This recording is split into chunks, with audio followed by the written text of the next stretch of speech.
घर आगु आसुवा शिवानंद बारिक नामक व्यक्ति जनक जार दमणा छक पाखे एक ओमफेड टी स्टल अच्छी सी घर बाहर ओमफेड टी स्टल को जीवाई और बेपार आरंभ करने से समय दुर्बृत्त मैंने आसी घर सामनारू तंटिकी काटी 6000 टंका एवं ATM card bank passbook pan card नहीं से ब्यागटी को घर अगणा आगे फोपाड़ी दे कुआड़े फेरार हो गले। घटना जानिला परे तांकर परिवार लोक शिवानंद को प्रथम हॉस्पिटल नहीं तांकर चिकित्सा कले एवं परवर्ती समय चंद्रशेखर थाना रे एक एफआईआर करैछन्ती एवं घटनास्थल रे पुलिस तदंत करुछि। घटना कौन घटी एवं दुर्बृत्त माने तांकु कौन पाई एक मरणात्मक आक्रमण कले जहाँ फल आज तांको अवस्था गुरुत्वपूर्ण होइछि। आम सबुदिन एमती आसु दुकान खोलिया 3:30 भितर आउ काली एमती हठात हम बोले आम जान नु बापा गेट पाखे ठे गेट खोलला बेले मु गाड़ी स्टार्ट करी सी जस्ट एमती बापा ब्याग छड़ा छड़ी कला जो छड़ा छड़ी कला छड़ी छाड़ी से जो पासबुक हेरिका पैसा पैसा सब नहीं ब्याग टाक फोपाड़ी देले तापर बापा छाड़ीदे बेकटा बुलेदेले ये काटिदेले धारू अस्त्र आनी बेकर मारिदेले एकाधर। आपण डमणा गाँव स्थानीय लोक ये गाँ भितर एमती एक घटना घटुची यह किपरि भावे नौचंदी एवं पुलिस प्रशासन आपको केमिति नेबो बोली आपण पुलिस को माने बहुत पेट्रोलिंग करार ये थिला किंतु पुलिस को आम बहुत ये भी एफआईआर आसिक देचु से आसिक जा कहले आम समाधान करूँ यहाँ आ विषय आम एमती कहूँ। 3:30 तो दुकान जाऊली सी आम ग्रिल पाखे जस्ट मु दुकान जाइए सी आसी हाथ रू बैग छड़े नेले डमणा छक ओमफेड दुकान बैग था सब पैसा था पचे को एटीएम कार्ड था बैग 6000 टଙ୍କା था एटीएम कार्ड किसी नहीं ना खाली 6000 टଙ୍କା नहीं बैग फोपाड़ी दे सीटी गले मु चिन्ह ना चिन्ह उद्देश्य कौन यही पैसा सी पाउडर पार्टी लोक तो हे कौन मुझे जाननी किंतु टंटी कटाई 2टा जगह अच्छी कटाई घर को दौड़ के आइली साना भाई डकाटे गली पुआ को डकाटे गली तापू सी सब उठिक आए पीसीआई भ्यान फोन कले तापू केयर जो आदित्य अश्विनी हॉस्पिटल से गलु से ये करके आइलु।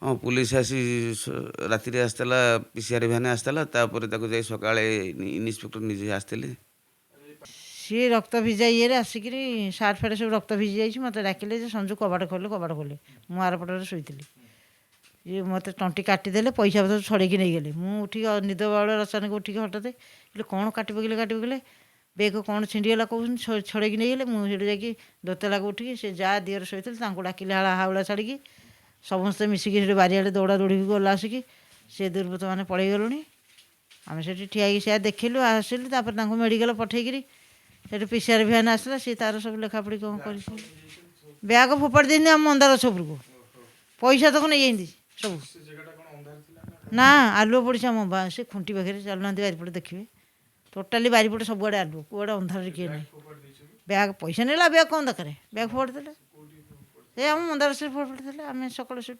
उठेकी आइलु आ ब्याग दुनिया जिनस कागज पत्र अच्छी ना दुकान आमर ये पेट्रोलिंग सुविधा करूँ बारीपटे निहाती हेल्ले टे डर छाड़ कि आम मैंने उठिक धर आज कौट किए गोटे आज कौटे जावास थब आम उठू जब एमती ठिया गेट आगे गाड़ी पे अपेक्षा करूँ ताल आमको से मारती पड़ो।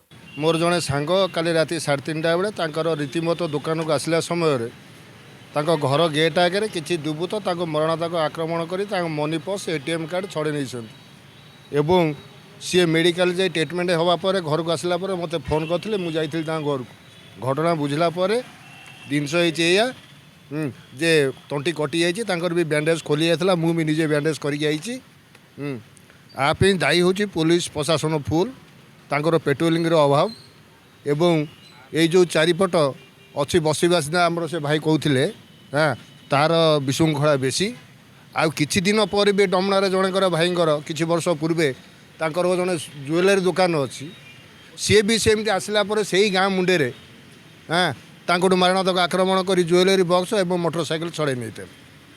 ଆର ପୋଲିସ ପ୍ରଶାସନ ନହେଲେ ଆଗକୁ ବହୁତ ବିପଦର ଆଶଙ୍କା ହେବ ବୋଲି ଜଣାପଡ଼ୁଛି। ଆଜ୍ଞା ସନ୍ଧ୍ୟା ହେଇଗଲେ ଆମର ଯେଉଁ ଡମଣା ମାର୍କେଟ ଅଛି ଜନଗହଳିରେ ଭାଇ ଭଉଣୀ ଆମେ ସ୍ୱାମୀ ସ୍ତ୍ରୀ ମଧ୍ୟ ନେଇକି ଯାଇପାରୁନୁ। ଲୋକ ମଦ ଖାଇକି ରାସ୍ତାରେ ପଡ଼ୁଛନ୍ତି, ଭିଡ଼ା ଉଠରା କରୁଛନ୍ତି, ଚୋରି ଡକାୟତ ବହୁତ ହେଉଛି। ଏମିତି ଆସନ୍ତାକାଲି ଆମର ଯେଉଁ ଶିବେନ୍ଦ୍ର ବାରିକ ଓମଫେଡ଼ ଦୋକାନ ସେ ପ୍ରତିଦିନ ରାତି 3ଟାରେ ଯିବା ଆସିବା କରନ୍ତି। ରାତି 3ଟା ଯିବା ଆସିବା କରିବା ଭିତରେ କୌଣସି ଲୋକ ତାଙ୍କୁ ଛୁରାରେ ମାରି ତାଙ୍କ ATM କାର୍ଡ଼ ଫାର୍ଡ଼ ସବୁ ଟଙ୍କା ପଇସା ନେଇଯାଇଛନ୍ତି।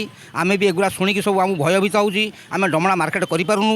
ଏଠି ଯେଉଁ ଚାରିପଟ ଯାକ ଡମଣା ଚାରିପଟ ଯାକ ଆମ ଡମଣା ଗାଡ଼କଣ ପଟିଆ ରଙ୍ଗମାଟିଆ ଯେଉଁ ବସ୍ତ ବାସିନ୍ଦା ସବୁ ରହିଲା ସବୁ ବାହାର ଲୋକମାନେ ଏଇସବୁ କାମ କରୁଛନ୍ତି ବୋଲି ଆମେ ଅନୁମାନ କରୁଛୁ। ତେଣୁକରି ଆମେ ଭୟଭୀତ ହୋଇ ବର୍ତ୍ତମାନ ଅଛୁ।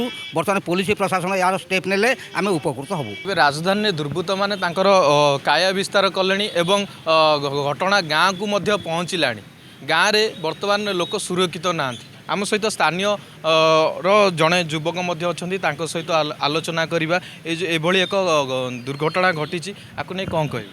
ଆଜ୍ଞା ଇଏ ବହୁତ ଦୁଃଖଦ ଘଟଣା। ଦେଖନ୍ତୁ ଆପଣ ଜାଣିଥିବେ ଆମ ଚାରି କଡ଼ରେ ସରକାର କ'ଣ କଲେ ନା ବସ୍ତି ବାସିନ୍ଦାଙ୍କୁ ଆଣିକି ରଖିଲେ।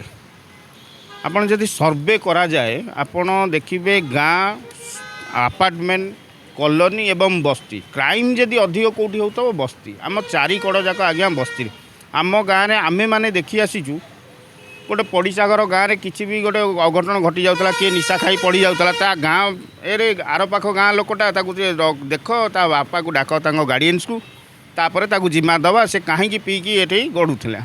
ଏବେ ଏଇ ଯେଉଁ ସ୍ମାର୍ଟ ସିଟି ନାଁରେ ଯେଉଁ ସ୍ମାର୍ଟ ସିଟି କରାଯାଇଛି ସେଥିପାଇଁ ଏଇ ଯେଉଁ ରାସ୍ତାଟା ଏଇଟା ବହୁତ ଜନଗହଳି ହେଇଯିବ, ଯାହାଦ୍ୱାରା କି ଏଠି ପେଟ୍ରୋଲିଂ ନିହାତି ଦରକାର, ଫାଣ୍ଡି ନିହାତି ଦରକାର। ଯଦି ନ ହୁଏ ଏ ଯେଉଁ ପାଖରେ ଥିବା ମୋର 3ଟା ଗାଁ ଡମଣା, ପଟିଆ, ଗାଡ଼କଣ, ରଙ୍ଗମାଟିଆ ଏ ଯେଉଁ 3-4ଟି ଗାଁ ପାଇଁ ବହୁତ ବିପଦ ଆଗାମୀ ଦିନରେ ପୁରା ଜଳ ହେଇକି ଦେଖାଯାଉଛି। ତେବେ ଦେଖିବାକୁ ବାକି ରହିଲା ଚନ୍ଦ୍ରଶେଖରପୁର ଥାନା ପୋଲିସ ଏହି ଘଟଣାକୁ କିଭଳି ଭାବେ ଛାନବିନ କରୁଛି, ଏହା ଦେଖିବାକୁ ବାକି ରହିଲା।